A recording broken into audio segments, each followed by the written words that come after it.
আল্লাহ কয় জিবরিল আমার বন্ধুকে শোনায় দাও, বন্ধু কষ্ট পাইলে আমি আল্লাহ বরদাস্ত করতে পারি না। এই পৃথিবীতে যত নবী রাসূল আল্লাহ পাঠাইছে সকল নবীরা এসে আমার আল্লাহকে খুশি করেছে, আর একমাত্র আপনার আমার নবীকে নবী কষ্ট পাইলে আমার আল্লাহ ডাইরেক্ট খুশি করার জন্য সূরা নাজিল করছে। আরো আস্তে কোন, আরো জোরে চিৎকার মেরে কোন সুবহানাল্লাহ। ওরে মুমিন, আল্লাহ তাই ডাক দিও জিবরিল কোরআন শরীফের সূরা দোহাটা তাড়াতাড়ি করে শোনায় দাও। সূরা নাজিল হয়ে গেল। আল্লাহ সূরা নাজিল করে সূরা দোহার প্রথম 2 আয়াতে আল্লাহ নবীকে সান্ত্বনা দেওয়ার আগে দামি দামি 2টা জিনিসের কসম করলেন। আল্লাহ বলেন ওয়াদ-দুহা ওয়াল-লাইলি ইযা সাজা,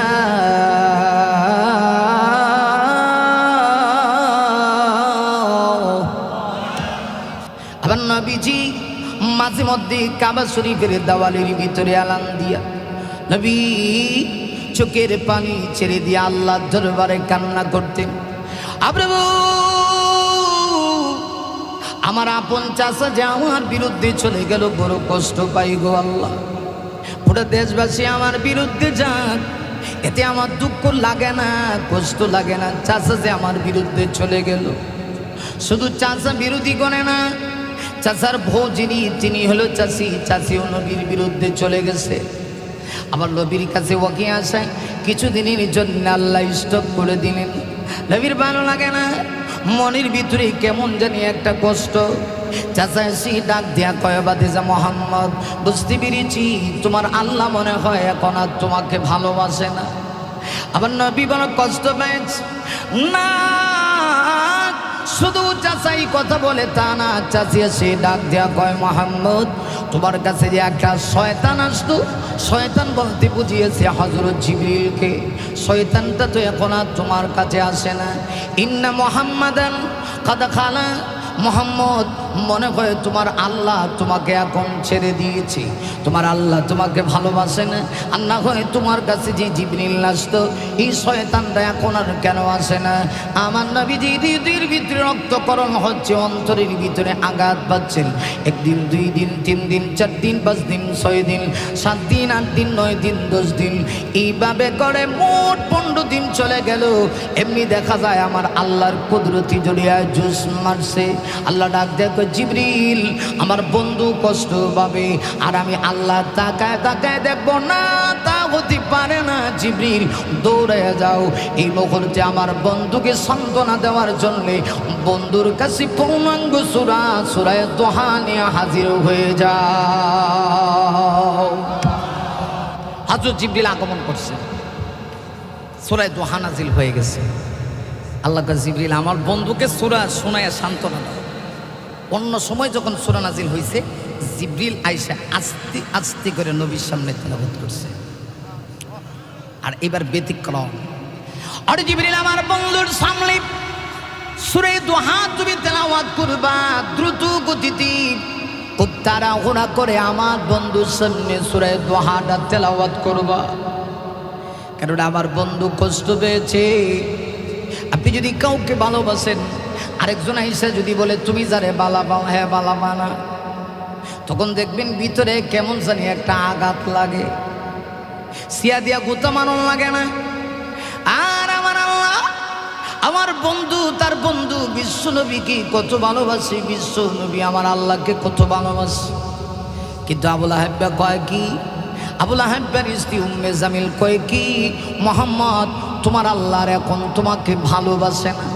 আল্লাহ কয় জিবরিল আমার বন্ধুকে শোনায় দাও, বন্ধু কষ্ট পাইলে আমি আল্লাহ বরদাস্ত করতে পারি না। এই পৃথিবীতে যত নবী রাসূল আল্লাহ পাঠাইছে সকল নবীরা এসে আমার আল্লাহকে খুশি করেছে, আর একমাত্র আপনার আমার নবীকে নবী কষ্ট পাইলে আমার আল্লাহ ডাইরেক্ট খুশি করার জন্য সূরা নাজিল করছে। আরো আস্তে কোন, আরো জোরে চিৎকার মেরে কোন সুবহানাল্লাহ। ওরে মুমিন, আল্লাহ তাই ডাক দিয়ে কই জিবরিল কোরআন শরীফের সূরা দোহাটা তাড়াতাড়ি করে শোনায় দাও। সূরা নাজিল হয়ে গেল। আল্লাহ সূরা নাজিল করে সূরা দোহার প্রথম 2 আয়াতে আল্লাহ নবীকে সান্ত্বনা দেওয়ার আগে দামি দামি 2টা জিনিসের কসম করলেন।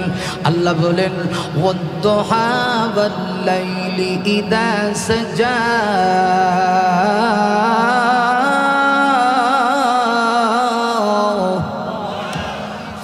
আল্লাহ সূরা নাজিল করে সূরা দোহার প্রথম 2 আয়াতে আমার আল্লাহ 2টা কসম করলেন। কয়টা?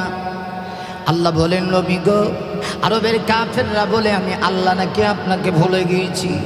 না নবী আপনি কষ্ট পায়েন না, আমি আল্লাহ সূরা নাজিল করে আমি 2টা জিনিসের কসম করে বলছি।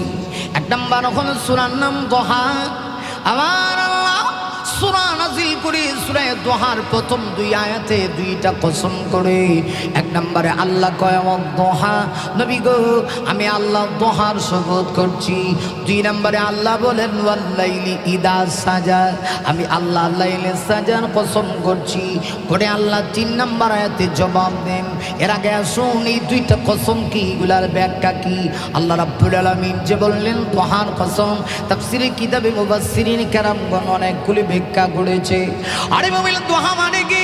মুফাসসিররা লিখেছে দোহা মানে হলো আমার আল্লাহ দিনের ওই সময়ের কসম করেছেন যখন দিনের সূর্যটা পরিপূর্ণভাবে আকাশে উদিত হয়। সূর্য আকাশে যখন উদয় হয় পৃথিবীর সকল মানুষ খুশি, কিন্তু আল্লাহর সৃষ্টি জগতে এমন কিছু প্রাণী আছে এরা অসন্তুষ্ট হয়। এর মধ্যে একটা প্রাণীর নাম হলো কলা বাদুর। কলা গাছের চিপায় তাকে সে চায় না আকাশে যেন সূর্য উদয় না হয়। কিন্তু আমি আপনাদের কাছে জানতে চাই কলা বাদুর কিয়ামত পর্যন্ত দোয়া করলে চাইলেও কি 1 মুহূর্তের জন্য সূর্য ওঠা বন্ধ করতে পারবে? না, পারবে না। আল্লাহ ডাক দিয়ে কই নবী গো আমি দোহার কসম করি দিনের ওই সময়ের কসম যখন সূর্য পরিপূর্ণভাবে উদয় হয়। এর অর্থ হলো নবী গো আমি বুঝাইতে চাই নবুয়তের আলোর কসম। আল্লাহ দোহা দ্বারা নবুয়তের আলোকে বুঝিয়েছে। নবুয়তের আলো যখন আমি আল্লাহ পৃথিবীর সব জায়গায় পৌঁছে দিতে চাই, আবুল আহাবের মতো কিছু কলা বাদুর মার্কা বেঈমান আছে, এরা চায় না এই আলো পৃথিবীতে ছড়িয়ে পড়ুক। না গো নবী, না না না না নবী আপনি কষ্ট পাইন না, আমি যেটা চাবো সেটাই হবে। 2 নম্বরে আল্লাহ বলেন ওয়াল্লাইলি ইদা সাজা নবী গো রাত্রির কসম যখন রাত পরিপূর্ণ অন্ধকারচ্ছন্নতা লাভ করে। তার মানে হলো মুফাসসিররা লিখেছে আমার আল্লাহ নবীজির কালো চুল মোবারকের কসম করে সুবহানাল্লাহ। একটা ব্যাখ্যা তো রাত্রি অন্ধকারের কসম, তার মানে রাতের কসম। আরেকটা ব্যাখ্যা হলো দোহা মানে দিনের আলোর কসম, তার মানে দিনের কসম, দিন রাত 24 ঘন্টা সময়ের কসম। আরেকটা ব্যাখ্যা হলো নবী গো দোহা মানে হলো আল্লাহ বলে নবী গো আপনার চেহারা মুবারকের কসম আমি আল্লাহ করছি।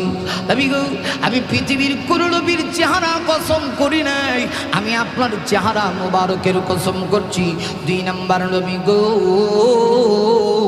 আমি আল্লাহ আপনার কালো কালো চুল মোবারকের কসম করছি। আবার নবীর এত শান ওইলে আমার নবীর এত মর্যাদা। আল্লাহ কয় নবী গো আপনি বুঝি কষ্ট পান, আপনার চেহারা আমার কাছে এত প্রিয়, আমি আপনার চেহারার কসম করি গো নবী। ও নবী আপনার চেহারার কসম করি। না নবী শুধু চেহারার কসম দাও না, আপনার কালো চুল মোবারকের কসম করে আল্লাহ 3 নম্বর আয়াতের ভিতরে ওই সমস্ত কাফেরগুলির জবাব দিয়ে আল্লাহ বলেন মা ওয়াদ্দাআকা রাব্বুকা ওয়া মা ক্বালা নবী আপনার রব আপনাকে ছেড়ে দেয়নি, আপনার প্রতি অসন্তুষ্ট হয়নি। সুবহানাল্লাহ। নারে